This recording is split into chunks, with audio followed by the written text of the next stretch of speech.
हरे कृष्णा। भगवान शिव आशुतोष हैं।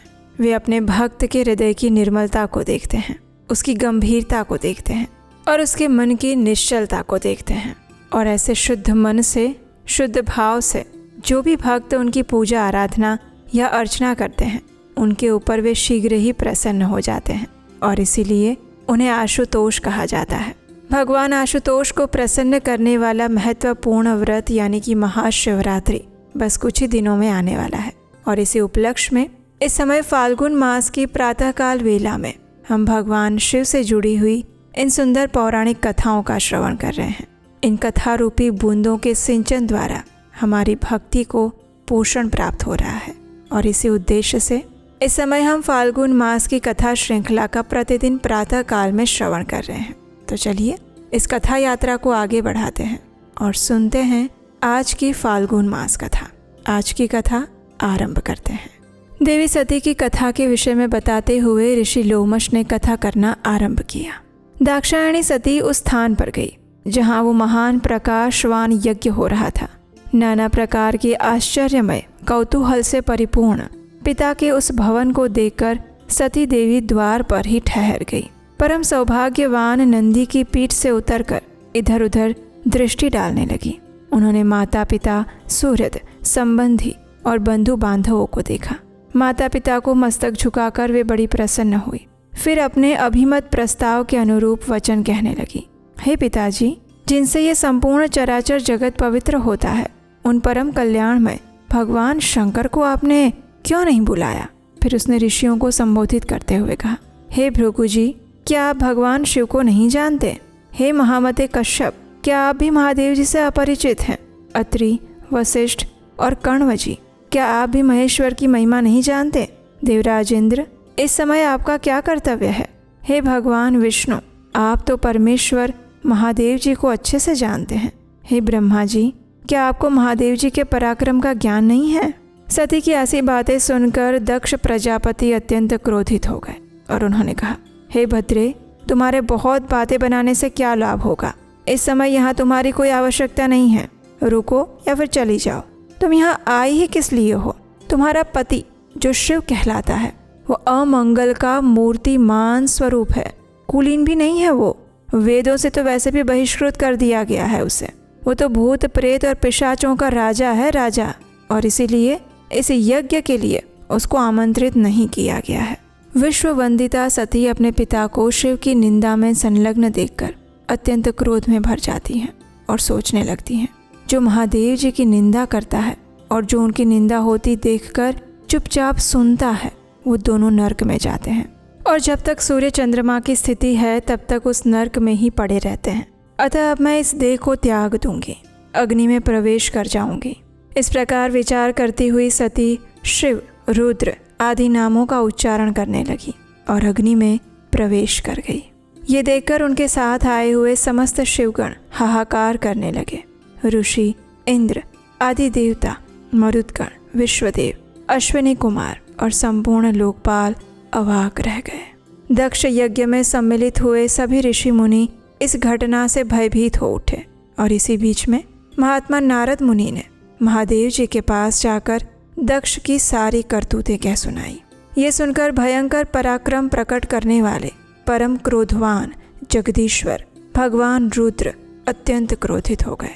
लोक संहारकारी रुद्र ने अपनी जटा उखाड़कर उसे पर्वत के शिखर पर क्रोधपूर्वक दे मारा।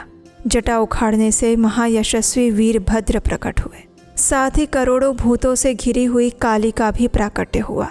महात्मा रुद्र के क्रोध और निश्वास से सैकड़ों प्रकार के ज्वर और 13 प्रकार के सन्निपात रोग उत्पन्न हुए। वीरभद्र ने भयंकर पराक्रमी रुद्र से निवेदन किया, हे प्रभो, शीघ्र आज्ञा कीजिए, इस सेवक से क्या काम लेना है?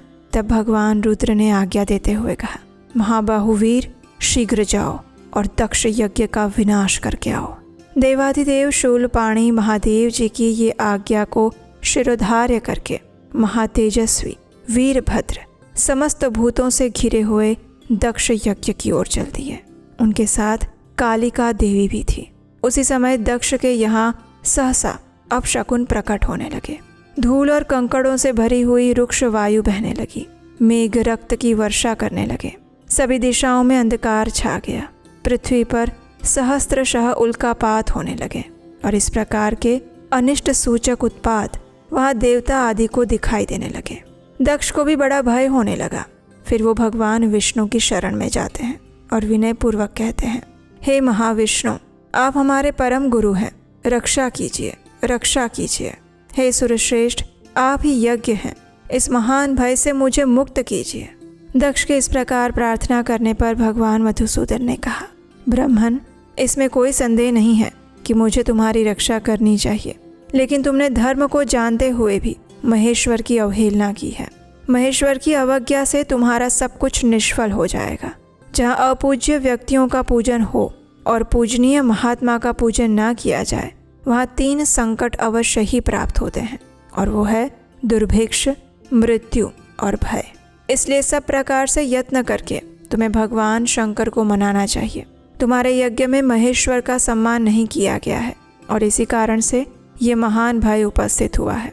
इस समय तो हम सब लोग मिलकर भी इस भय का निवारण करने में समर्थ नहीं हैं। ये सब कुछ तुम्हारी दुर्नीति के कारण हुआ है। भगवान विष्णु के ऐसे वचन सुनकर दक्ष चिंतित हो गए। उनका मुंह सूखने लगा और इतने में ही अपनी सेना से घिरे हुए महातेजस्वी वीरभद्र भी आ पहुंचे। उनके साथ काली, कात्यायनी, ईशानी, चामुंडा, मर्दिनी, भद्रकाली, भद्रा, त्वरिता और वैष्णवी, ये 9 दुर्गाएं और भूतों का महान समुदाय भी था।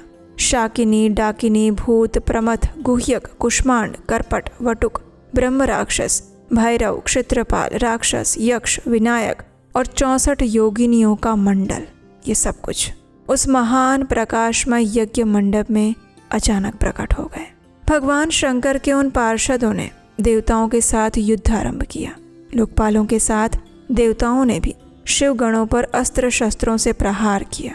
हालांकि वे लाखों की संख्या में थे, लेकिन फिर भी इंद्र आदि लोकपालों ने उन्हें रण से विमुख कर दिया। उस समय देवताओं की विजय और यजमान के संतोष के लिए महर्षि भृगु ने शिव गणों के प्रति उच्चाटन का प्रयोग किया था। इसी से उस समय देवता विजयी हुए। अपने सैनिकों की पराजय देखकर वीरभद्र को बड़ा क्रोध हुआ। उन्होंने भूतों, प्रेतों और पिशाचों को पीछे करके वृषभास्य को आगे किया और स्वयं भी आगे आ गए। महाबली वीरभद्र ने एक तीक्ष्ण त्रिशूल हाथ में लेकर देवताओं, यक्षों, पिशाचों, गुह्यकों और राक्षसों को भी उस युद्ध में मार गिराया। समस्त शिव गणों ने शूल के आघात से देवताओं को गहरी चोट पहुंचाई और फिर तो संपूर्ण देवता पराजित होकर भागने लगे। सबने एक दूसरे को छोड़कर स्वर्ग की राह पकड़ ली। केवल इंद्र आदि लोकपाल ही विजय के लिए उत्सुक होकर वहां पर खड़े रहे। वे बार बार बृहस्पति जी से पूछते थे, गुरुदेव, हमारी विजय कैसे होगी, बताइए। तब देवगुरु बृहस्पति ने कहा, भगवान विष्णु ने जो बात बहुत पहले कह दी थी वो आज सत्य हुई। अगर फल रूप में परिणित हुए कर्म का नियामक कोई ईश्वर है तो वो भी कर्ता का ही आश्रय लेता है। जो कर्ता नहीं है उस पर वो अपना प्रभुत्व नहीं प्रकट करता। कर्म करने वाले को ही ईश्वर उसका फल देता है, ना करने वाले को नहीं। वो ईश्वर केवल अनन्य भक्ति से जानने योग्य है।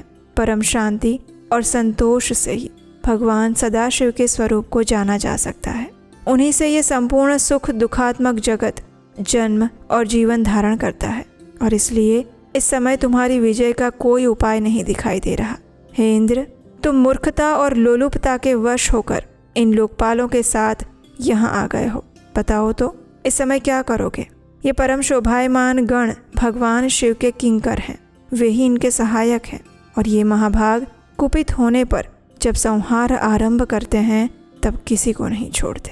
बृहस्पति जी का ये वचन सुनकर सभी देवता, लोकपाल और स्वयं इंद्र भी चिंता में डूब गए। और फिर क्या हुआ वो हम सुनेंगे हमारे इसी फाल्गुन मास कथा श्रृंखला की अगली कड़ी में, यानी कि कल प्रातःकाल आपके अपने चैनल उपदेशाष्टकम पर।